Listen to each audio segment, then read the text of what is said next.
Direct quote: if somebody doesn't maintain their flying car, it could drop a hubcap and guillotine you. Yes. See, Musk gets it.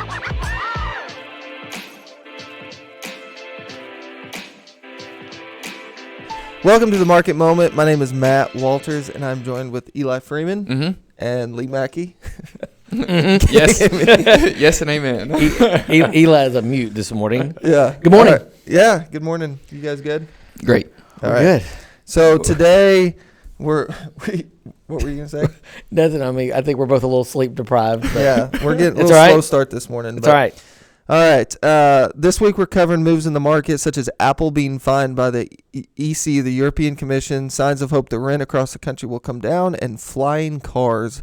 Before we jump in, just a quick reminder, if you like these videos, if you like the podcast, if you like the other videos we're doing, give us a like, subscribe, share it on your social media platforms. We'd really appreciate it. So we have fun with it. So help us out. I found out last night that my mom watches our podcast. Gee, thanks, Mom. I know. And I was like, have you liked? And she was like, no. So I had to give her some instructions on how to like and subscribe. We will have a new subscriber, hopefully, overnight. All right. So what's happening in the markets? The S&P 500 hugged the flat line after ending Friday with its 16th weekly win in 18 weeks. The Dow Jones fell 0.2%, while the tech-heavy NASDAQ also slid slightly. Stocks have racked up gains amid a relentless AI run-up, which helped the NASDAQ composite finally nail a fresh all-time high after a years-long wait. That tech rally and Nvidia's breakneck rise to $2 trillion valuation in particular was prompted concerns about a building bubble, though some analysts are less worried. Bitcoin, likewise, is in the headlines, approaching a record high. And then lastly, a dose of reality could lie ahead for the high hopes and the hype when the Fed's Powell steps up to speak and the February jobs data arrives. Both will play into calculation for the interest rate cuts, blah, blah, blah. So, okay, so what's going on in the market? So, guys, long and short, markets have stayed strong, continue to rise. We've seen, nothing huge in the last couple of weeks that I can remember. Have we reached the point where the people who are dead set that the market is going down, that they're starting to change their story to that they've missed it? No, the people that are the perma bears are always perma bears, and I think they look at this as only strengthening their case. So they're not. They're finding the data sets that are saying that it's overvalued, or yeah, or the times the market's done this. Here's the times it's sold off. Following or I mean, if you're a perma bear, you're a perma bear. Mm-hmm. You're not a 10 or 20% run is not going to change that. Yeah. So I mean, it's going pretty hot. I mean, what was it? 14 of the last 16 of the last 18 weeks. I mean, I would not, and you always want to hesitate. I always hesitate saying this, but I would not be like mad about a 5 or 10% pullback at this point because things, we hit all time highs. Like it would be normal at some point over the next 3 to 6 months to have shorter than 6 months, over the next few months to have like a normal mid-year pullback, 10%. There was an article that just came out about healthy corrections and what they look like and the averages. And it would be in line, not saying that it's coming, but it would be in line to see something like a 10% pullback. And it might come off of some of the names that you would expect, names that are just up 100, 150%. Yeah. I'm thinking super micro computer. Yeah. Yeah, and you could see it in the indices and the big names without having to see it market-wide, right? Because of the divergence that we've had over the last year or two in some of the large cap tech companies. You mentioned it, I think, in your opening, I almost called it monologue, but in your opening comments, Bitcoin has kind of snuck up on us again. Mm-hmm. And I mean, it's about to hit 70,000. Gold, precious metals are all up. And I think that's in response to the fact that the market is almost convinced that rates are going down. Mm-hmm. I mean, I think that, I think the Fed's done. I think they are going to stick where they're at for a while. But I think that, if you look at treasuries, if you look at precious metals, they're giving you a pretty good indication that the next move more than likely will be down in rates. I've heard two theories about Bitcoin and every price change in Bitcoin has theories attached to it. Yeah. These are two that I thought were kind of interesting. One is that when economic conditions are better for the ultra wealthy, Bitcoin rises. So if assets are generally rising amongst the ultra wealthy, they'll diversify some of their portfolio into Bitcoin. That's a good one. The other one is Bitcoin basically hit an all-time high when the movie Dune came out. If you guys have seen Dune, No, and Dune 2 just came out. And so Coincidence? I think not. That's funny. I might lean a little bit more towards your first example and maybe less on you. I'm just waiting for Dune 3. I think some of the Bitcoin stuff, and we'll probably get like our most comments ever on this, this Bitcoin conversation. But I think a lot of Bitcoin, it's an asset class or whatever you want to call it, that it's just price. Like, is someone willing to pay more for it than you are? And it's momentum and kind of, how are people feeling about it at the time? It's not, there's no true intrinsic value or cash flows from it. So I think some of it is like Bitcoin, the market's done really well and like people are feeling really good, and like Bitcoin is doing well because of that. Yeah. Right. And so there's just that positive energy around asset prices and stocks and things going up. And so people are kind of getting back in and are bullish on Bitcoin. The problem with that, though, is then you start getting correlation, which is part of the entire reason why people like Bitcoin is there's no less correlation to traditional asset classes. Yeah, but that hasn't proved that to be true in the past necessarily. Correct. It's sold off when the market sold off, right? And when people said, hey, it's going to be an inflation hedge, and inflation took off, Bitcoin plummeted, sold off. Yeah. And so I know the arguments, but it just hasn't necessarily proved to be true in real time. But you don't hear near it. I mean, the reason I say it kind of snuck up on us is just no one is talking about it anymore. It was years ago when it was rising. It was in the headlines headlines every day. And this time it's been a quiet rise. It has been quieter. The markets as a whole, like we talked about, we're getting a sell off today. We'll see if it amounts to anything but a head fake. But we talked about the AI stocks. Nvidia came out yesterday. I mean, their rise is just meteoric, just about. And this isn't a fly-by-night company. I mean, this is a company that is big. It's worth more than countries. Yeah, but they announced yesterday that as great as things are right now, they can't keep up with demand. That all their increase in production, they're still behind on orders, and so that just fuels this. They're priced at $800 a share, and there's many people that feel like it's still undervalued from a price standpoint. So we'll see. It and others have lifted the entire markets. Then you get a blue chip like Eli Lilly that's going gangbusters as well because of the Ozempic drug, and so it's interesting. So while y'all were talking, I was pulling up. So this is a chart, and we can show this in the podcast or put it in the podcast note. But this is SPY overlaid the top of just Bitcoin price, right? Yeah. Since Bitcoin inception. Well, this is 10 years, but it goes back. Yeah, it goes back to 14. Yeah, so June of 14. Not directly correlated, but pretty dang correlated. I mean, the highs and lows are definitely in line. And so I think that's kind of my view of just like when things are too good or really good, things like Bitcoin. I mean, it goes back to, when we were in 2020, 2021, right? Sure. You had NFTs, people were just literally lighting money on fire. I mean, there was a lot of digital currencies that, and you don't hear about popping up. You don't hear about stuff. You don't hear about any of that anywhere. No, I don't, and I couldn't get away from it. Yeah, and I never bought any of it. I mean, just a couple years ago. Remember the podcast we were doing 2 years ago? I mean, it was kind of like, okay, we need to stop talking about Bitcoin because there was a lot. I remember we were talking about NFTs, and then Nike purchased a company in the meta world, and they purchased a shoe company in the meta world. And I'd be very interested now to see how that shoe company has performed for Nike. Yeah. Hey, one thing I want to touch on before we get off of this topic, you mentioned it in your comments, about this perceived bubble. You hear the talk of bubble, throughout market especially when things are going well. Do y'all feel like we're in a bubble? I'll give you my quick thoughts. I mean, define bubble as one. I think everyone looks a little different. I mean, there was definitely a tech bubble back, many years ago. But what do you guys think? Are we in a little bit of a bubble now?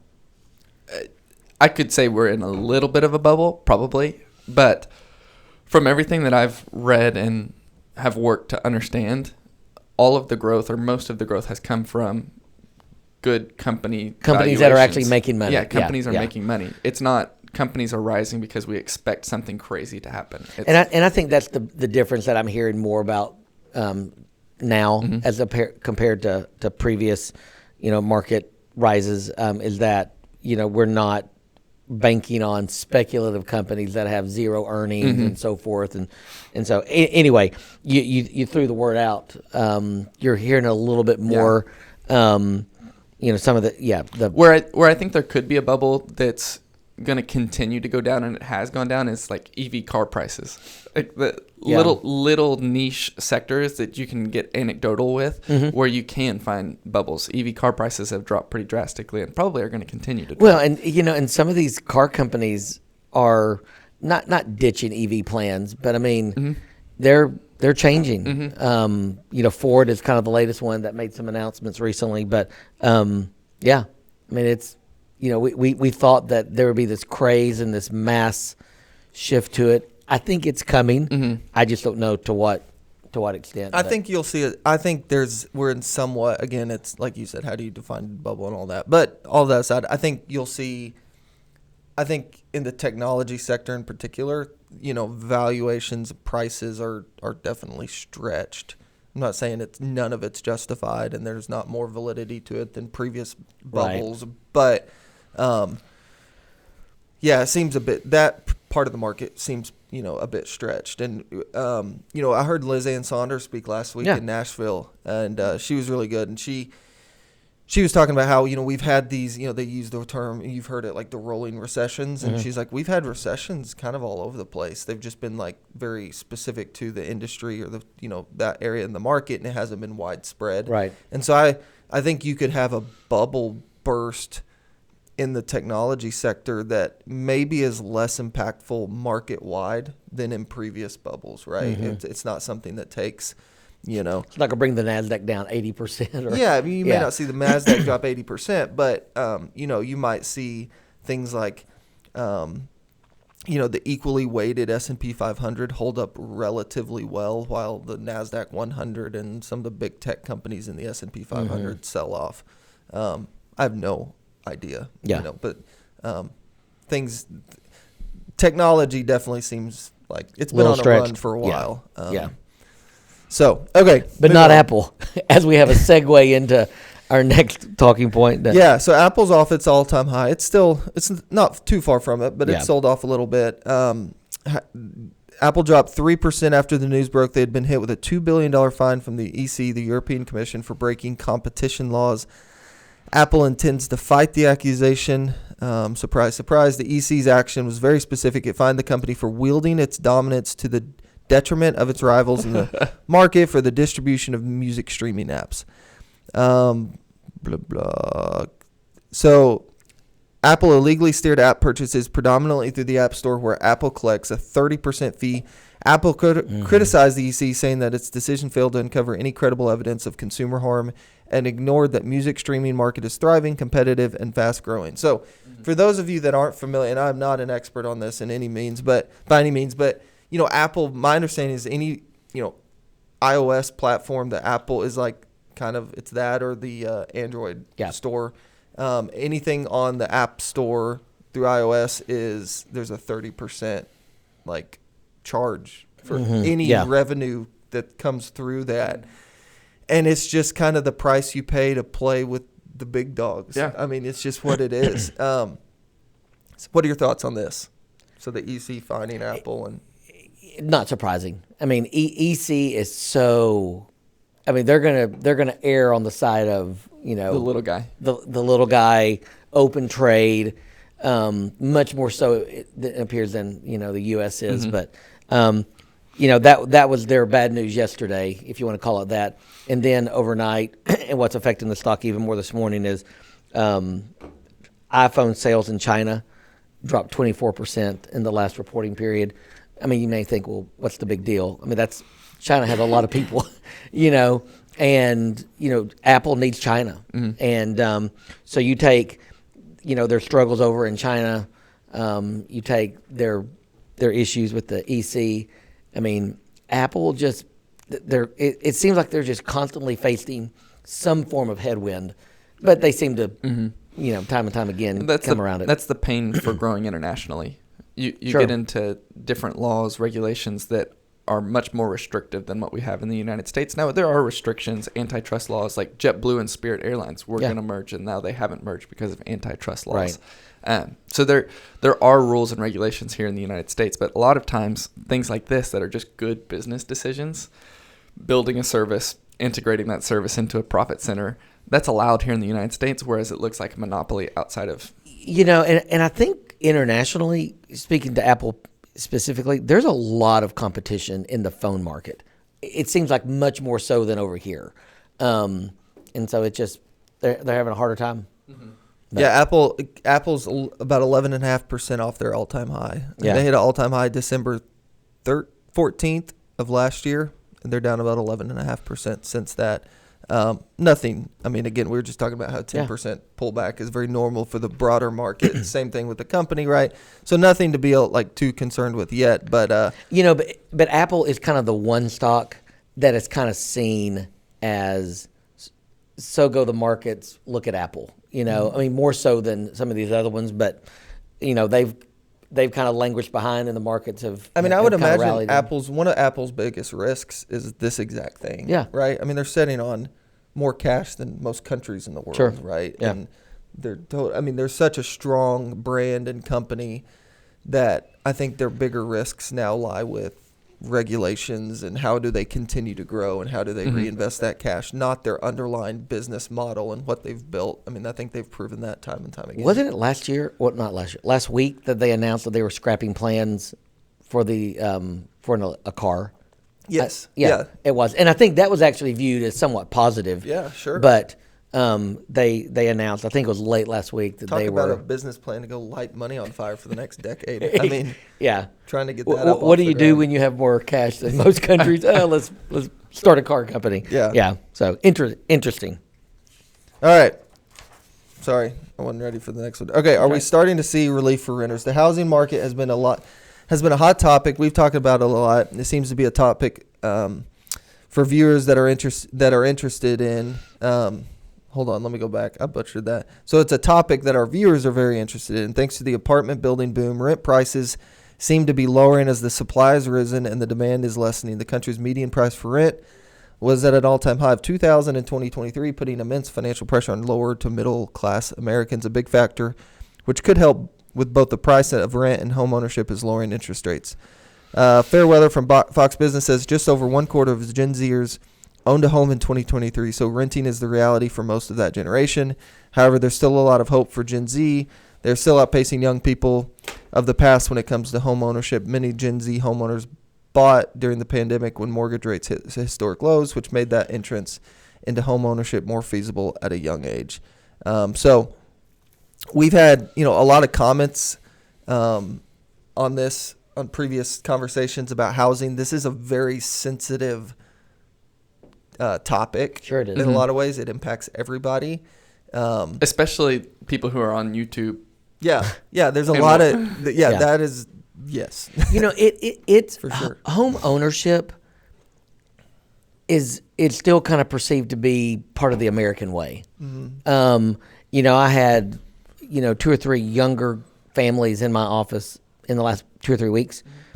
And one of the comments they made was, we're trying to get ready to try to buy a house. And my first question was, why? And really their answer kind of boiled back to, well, isn't that what we're supposed to do? Yeah. And so it's difficult. I mean, not just in Northwest Arkansas, but in other parts of the country. Rents are high. Rates are still high.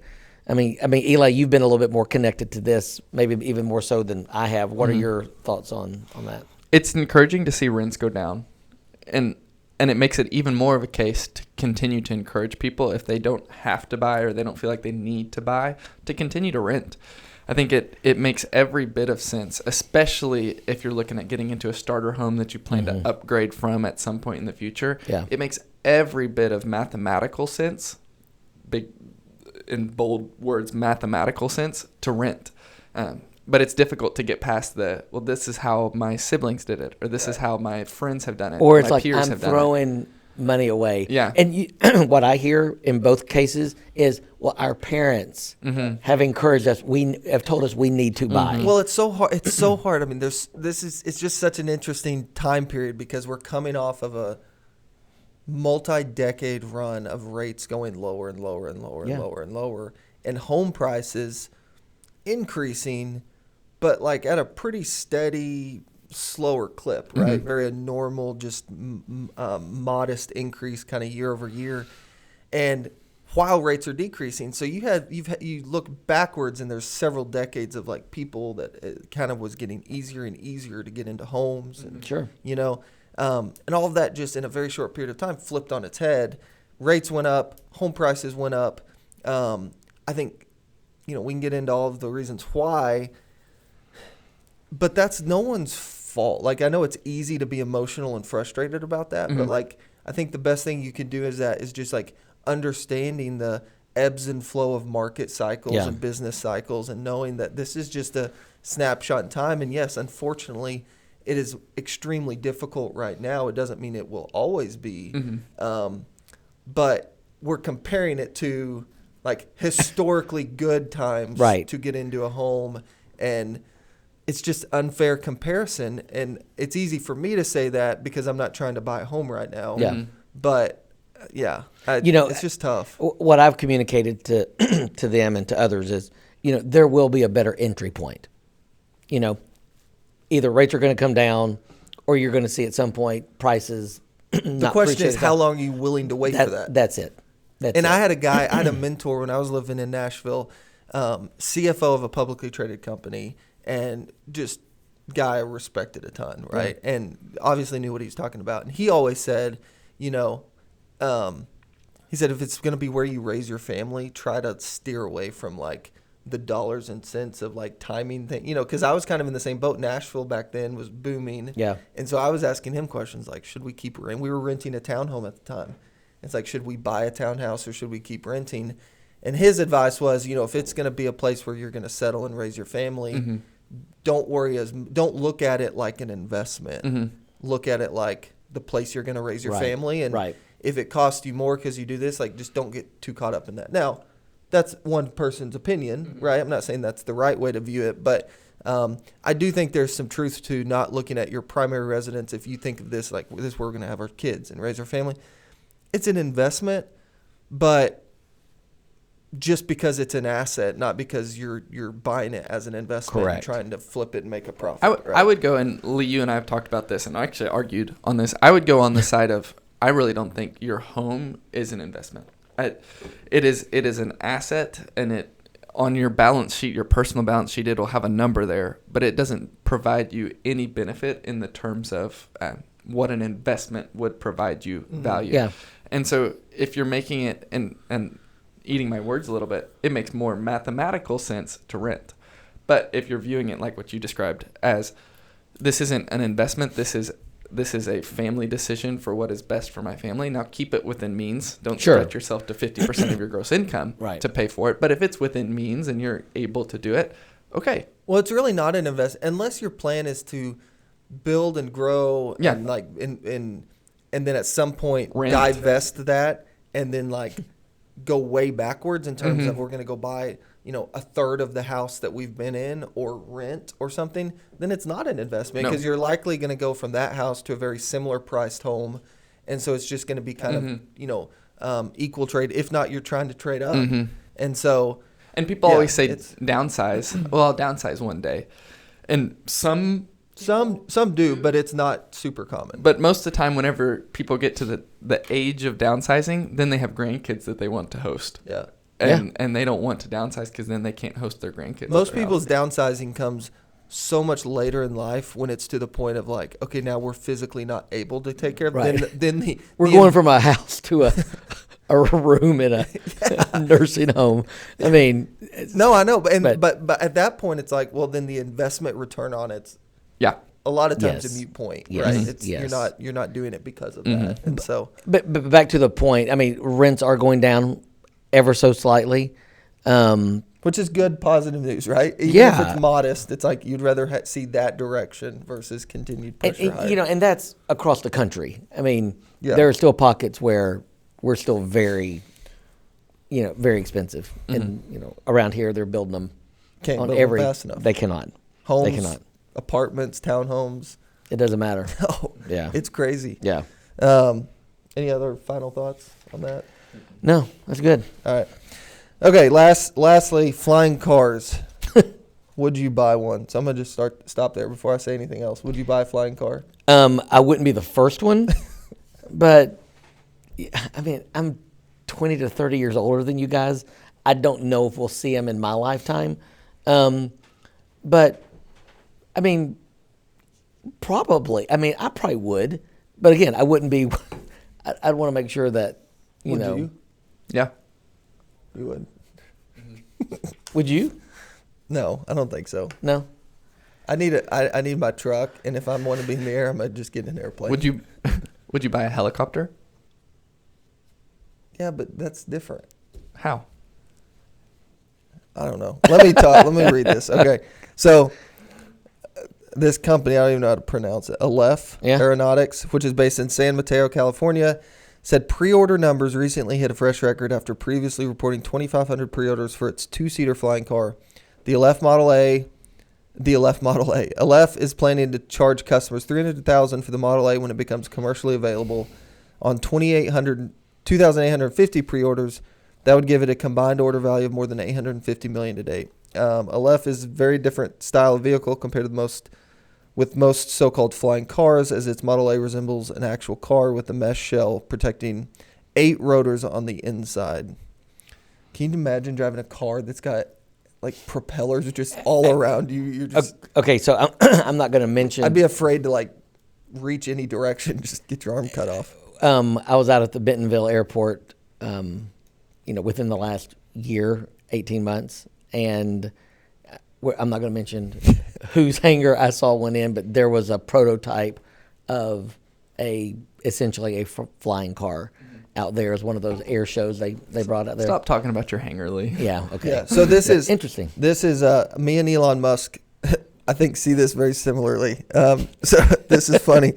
So he said he doesn't think they're a good fix for road traffic. He said, direct quote, if somebody doesn't maintain their flying car, it could drop a hubcap and guillotine you. Yes. See, Musk gets it. The dangers are just far outweigh the benefits. Matt's like, me and my boy Elon. We think the same. He says, your anxiety level will not decrease as a result of things. I'm going to get started. So anyways, long and short, I will not be buying a flying car. But wouldn't you rather be up there I than on the road? I would much prefer being a helicopter. Yeah, I'll break your windshield with my hubcap, but I'll be flying. Maybe in 30 years, but helicopters have kind of been, the concept's been proven over many decades. And so I would still choose helicopter. And then maybe in 40 years after. I mean, and that's my point. I think that they're going to, do I think they're a part of the future? Yes. Do I think that they're part of probably my future? How do you Probably monitor no. the traffic, though? That's my thing. It's like, it's one thing with helicopters and planes now because it's so limited. And so there are basic rules about flying at certain elevations and around.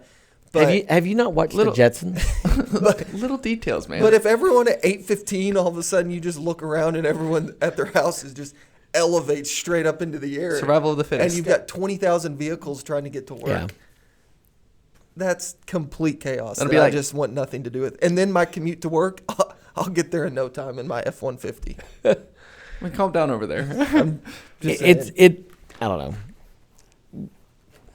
know. 30 years ago, we probably thought electric cars were something that never would occur too. Yeah, I'm sure we'll have them, Yes. but I'm not super excited about them. anyways, I didn't realize I'd be so worked up with Tell us how you really invested feel. in that. Yeah. Yeah. Okay. So I'm not gonna say the dad joke. I'm sorry. It's bad. Zoe put a dad joke on here, and I just refuse. But we need comments. So if you need to comment if you agree with Lee's statement that you think there will be a better entry point for housing in the future. Ready, set, go. Because I don't know if I personally agree with that. So comment on that. I kind of looked at your countenance when I said that. I do. I think that, I don't necessarily think that prices will go down and interest rates will go down, but I think that there will be a better entry point than today. Can I give your personal cell phone number out so they can call you? People can call you and Yes, let you know can. if they agree. No. All right. Well, as always, we appreciate you listening and watching the podcast, and we'll see you guys next week. Have a good week.